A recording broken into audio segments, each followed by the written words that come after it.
the boy secretly painted the street light red. The train thought there was a malfunction ahead and stopped immediately. The boy just wanted to take a free ride, but he was discovered by the patrolling guards before he got on the train. To avoid being caught, he hid under the train. The train suddenly started at this time. The boy began to climb out quickly, but the guards behind him were still chasing him. He thought of a good way to start the conveyor belt. Finally, he fell into the cargo box. The train travels between mountains and lakes. Spivey began his first long journey in his life. The train arrived at the next stop along with the beautiful scenery of the West. The guards had been waiting here for a long time. They searched carefully for the trace of Spivey, and Spivey always managed to escape danger in critical moments. When the guard heard the noise coming from the RV, he began to look inside through the window.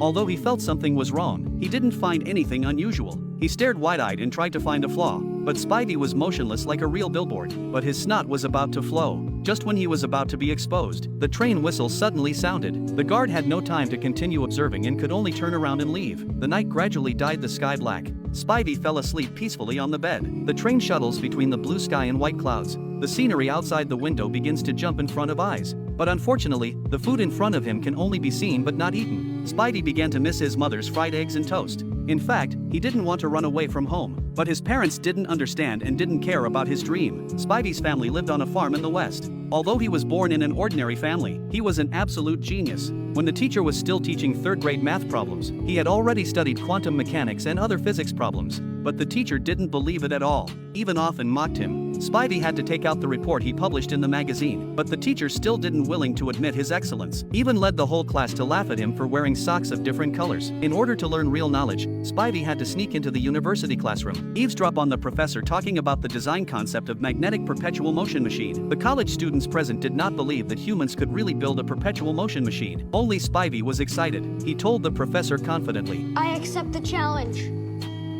But it was obvious that the professor did not believe what he said at his age. But no one expected that Spivey really built a perpetual motion machine that could last for 400 years, and was awarded the World Science Prize, and he completely embarked on his wonderful journey of receiving the award.